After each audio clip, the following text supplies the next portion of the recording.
Hey everybody, it's the Big K Experience and the Spilt Milk Show with the B, and today we're going to be talking about toxic relationships.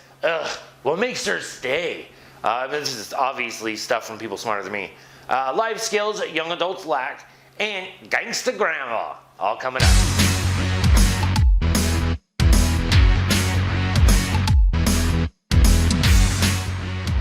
Alright everybody, this is what I need to do, right? I need to walk more often. I feel like I'm gaining weight, and because I don't go to the grocery store, I always buy those like low-calorie little diet things. But I mean, I can eat low-calorie chicken and vegetables, tuna and vegetables, white meat and vegetables, with some wheat bread.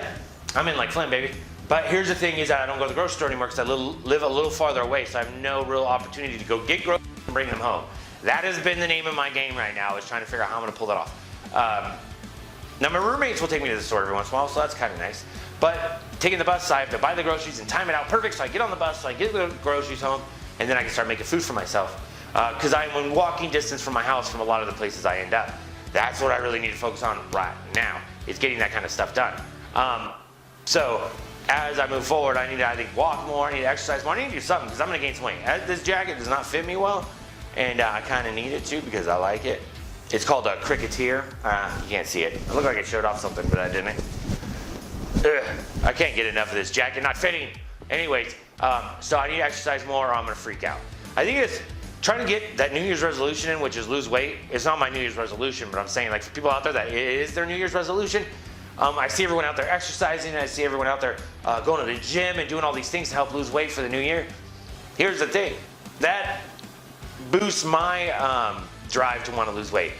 Not because it's my resolution, but because it's yours. So that's kind of beneficial to me. So when you get out there and you're going hard in the paint, you're going to lose weight, you're going to make me want to lose weight. So I appreciate that, guys. I appreciate your New Year's resolution. More than not, I go to the gym or actually do extra walking between me and God. So stay out of it. But I appreciate the fact that you're working extra hard. And I hope that you don't drop your New Year's resolution too early, because I have not got up enough motivation in order to get this stuff done, and don't ruin this for me, all right? So get out there, lose those 30 holiday pounds, and help me get to losing my 30 holiday pounds in 30 days. I don't know where that number came from, I'm sorry. Did you know Valley View Medical Center's mission is making communities healthier? We do that by offering a spectrum of services locally. Procedures for gastroenterology, orthopedic, ear, nose, and throat, pulmonary, women's health, and more are performed at the medical center. Whether inpatient or outpatient, you can confidently stay close to home for your joint replacement, colonoscopy, or ENT procedures. To learn more, go to valleyviewmedicalcenter.net. So we've all witnessed the toxic relationships and thought, ugh, what makes her stay? Oh my God. Which we do, especially if it's a girl that you like. You're like, why is she with that dirtbag? Well, a survey says oxytocin. Wait, isn't that the love hormone? It is. Yep, but a study in the journal Hormones and Behavior found that partners who felt their significant other was distant and disengaged released more of that cuddly chemical than partners who felt cared for and supported. I think it's maybe because you have to cuddle yourself. So it releases more of it. Just love yourselves. Just love yourselves. But here's the thing, right? If you're stuck in this unhealthy surge, heed this. Uneven relationships often have unwritten rules, says behavioral endocrinologist and study author Nicholas Green, PhD. Unfollowing those rules could be the very first step in restoring balance. So if you want to restore balance in your relationship, don't follow the rules of the toxic relationship. Try switching roles to see if that helps him act the part of the caring one for a change. So go fool around with somebody. You know, I'm available. Just kidding. I don't know what you're supposed to do when it says act like him. But if he's distant, he never shows up for parties or nothing, or he's never there to help you decorate for your parties, or maybe he doesn't come to Lamaze, whatever the case may be, maybe you should start ditching him like a bad habit, not being home when he gets home. That usually has an effect. I had a girl kick me out of the house one time because I wasn't home when she got home. I wasn't even doing anything. I was just out and about. And she's like, you're never home when I get home. You gotta go. So I was at her place at the time, so I had to move back into my place. She was a bit crazy, I'll give her that. But nevertheless, it's still the same point, you know? I was never home, so she didn't trust me very much. I get it. Life skills young adults lack. Life skills that we once took for granted are rapidly becoming specialized abilities. It's true, no one is teaching the kids how to sew on a button or sharpen a knife anymore. That's because we don't go hunting bears. What's wrong with you? Instead, we now hire people to check the oil in our car, clean our house, cut our children's hair, and make the family birthday cakes. While many 20-somethings can stream a movie on their computer and play Scrabble on their phone, have no idea how to write in cursive or drive a car with a stick shift. Actually, I do know a dude that doesn't know how to drive a car with a stick shift. However, he also didn't know how to change a tire, so, I mean, he didn't learn any of the fundamentals. However, some things are just left. There's professionals for it, and people are getting paid to do it now, so why are we trying to rip them off from their job? That's what I'm screaming. You monsters. But anyways, number one, driving a standard. Since more than 90% of all cars sold in the US or the United States today have an automatic transmission compared to just half in 1950. Well, that's a huge jump. We're in 2020 and they're like, oh, back just a few years ago in 1950. There's not even that many people alive from 1950 right now, or much less could drive in 1950. But anywho, most young adults have no clue how to shift gears manually. What's a clutch? Yeah, because transmissions are legit. Automatic transmissions are awesome. I do like driving stick every once in a while because it gives you something to do while you're driving instead of just sitting there. I mean, we're starting to make it easier and easier, but with Tesla coming out and all these things, we're soon not going to have to drive our cars at all. You know, just sit back, relax, and let your car do its thing. I want to get a minivan that drives itself, but I want to put a wall between me. Well, maybe not a wall in case anything happens, but definitely a divider, and put a couple couches in the back, a little mini bar, you know what I'm saying? To be chilling in that car, enjoying myself, maybe a little TV. Be like your bedroom that drives. Maybe not a minivan, maybe one of those big vans. Either way, it's still going to be like a bedroom that drives. That's all I'm screaming. That's the name of my game at the end of this. Cooking from scratch. While moms in the 70s made homemade brownies, today's moms are more likely to grab a box of brownie mix or buy them at the bakery. Yeah, duh. Why would you buy all this stuff independently? They do understand that's more expensive, right? Like, people make these pre-made packages because we entered the Industrial Revolution, which allowed pre-packaging.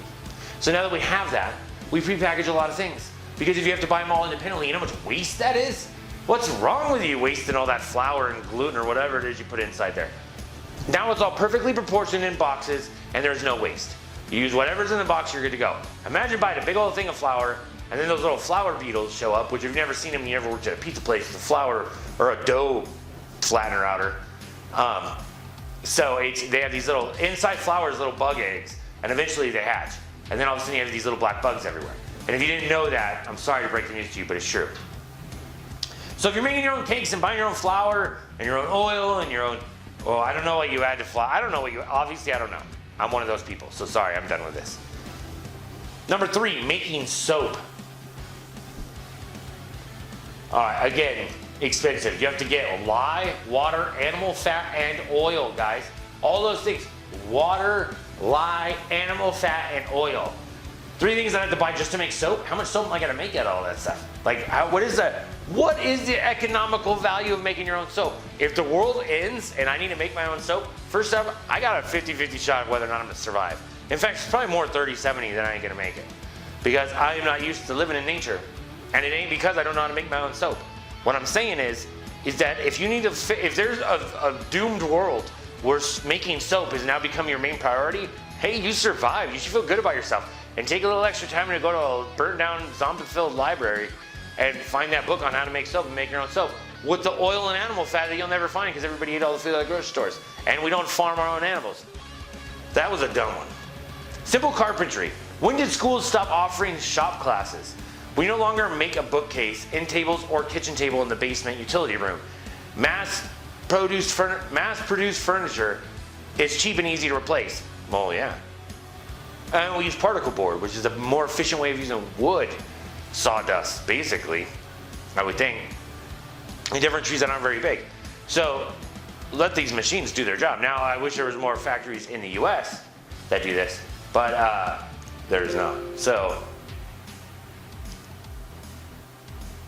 and my computer almost died on me. So hold on, we're gonna run through this last one real quick. Sharpening knives. Again, I don't hunt bears, so I don't care. I do know how to sharpen a knife. You just, whoosh, I've seen it in movies with that leather thing. Bam, bam, bam, bam, bam, bam, bam. I get it. I could do that. Not gonna, because I just get other knives. They're pretty fairly cheap. Plus, somebody's gonna be able to have a job making knives. So everything you're seeing on here that you might want to learn how to do yourself, just remember you're stealing a job from a red-blooded American that could use it. Or a Chinese man. You know what I mean? They need to feed their families too. What's wrong with you? And finally, home maintenance. Oh, there's a bunch more. Holy but Jesus. There's home maintenance, like plumbing, fixing the sink, all that kind of stuff. But there's YouTube. We can learn anything from YouTube. We don't need our parents anymore. You want to learn how to tie a tie? You go to YouTube. You want to learn how to fix your plumbing? Go to YouTube. People explain all that stuff on there. So as the situations arise, I will do it. In fact, there's life hacks on there now, which makes some of this stuff irrelevant. Mending, whether it's missing a button or a hem or a split seam. See, I don't know how to do this and I don't have the patience for it. So I went and dropped it off to my friend, that gay friend I was talking about earlier. I don't even know that was this episode. But Andrew, and he started my pants for me for a couple monsters. That seems like a good deal. He got payment, I got my pants sewed. If I would have done it myself, nobody would have got monsters out of that deal. And he probably would be sad at this very moment. So I just want to bring that up. And number 8, cursive writing. That's because we have computers and phones. I guess we could learn cursive writing for the art of it. But I remember being in cursive class, and the teacher was a real ass when it came to how great my cursive was. Like a real ass. She used to give me C's, and the girls would write the same letter and get an A. Look, this isn't art class, this is writing class. Back up off me. So you want to hear about Gangsta Grandma? I know you do. In Brandon, Florida, Manatee County deputies came to the door of Barbara Pickney on what just happened to be her 70th birthday. They were looking for her grandson, Tevin Turner. So they try to come in and she goes, boom, search warrant, dog. I don't know where you think you're going with that, because you're not coming in here without a search warrant, straight up. Well, the officer didn't have to supply her with a search warrant because they had an arrest warrant and the deputies tried to force their way inside. Video taken by her grandson's wife shows her pushing the door and trying to keep the police out. 70-year-old woman, by the way, I cannot stress that enough. The officer directly on the other side of the door grabbed her wrist during the scuffle. Then officers say Pickney pushed the officer in the chest, at which point he fired a stun gun and hit her in the left arm. So 70-year-old granny's getting electrocuted, right? But that's not the end of it. She gets electrocuted again, then in her back. That's right, not only once, but twice. Once in the arm, once in the back to take down the 7-year-old grandma. She was brought to the ground and tased again in the upper back before the officers cuffed her. Turner, meanwhile, wasn't found, though it's not clear if he was in the Pickney home and managed to slip away during the struggle. Pickney was charged with obstruction and battery on a law enforcement officer and later released on a $1,000 bond. Happy birthday, Grandma! That's pretty burly. 7-year-old grandma not only tells the police they can't come in because they don't have a warrant, then they try to come in, she tries to slam the door on them, then she has to get tased 3 times. 3 times. I bet her body, that jolt probably gave her some energy, maybe released some joints or something. She's probably healthier now than she was a few days earlier. But now she owes $1,000 to get her out of jail. Which, if her grandson does not find that money, or does not get his grandma out of jail with his girlfriend being at the grandma's house. Why is his girlfriend at the grandma's house, by the way, if he's not there? I'm pretty sure he was there, right? And he let his grandma get tased 3 times. Anyways, that was a Gangsta Grandma. Everything's breaking on me right now and shutting down, so I'm out of here. It's the Big K Experience. Thanks for being part of my experience in the Spill Milk Show with the Bee.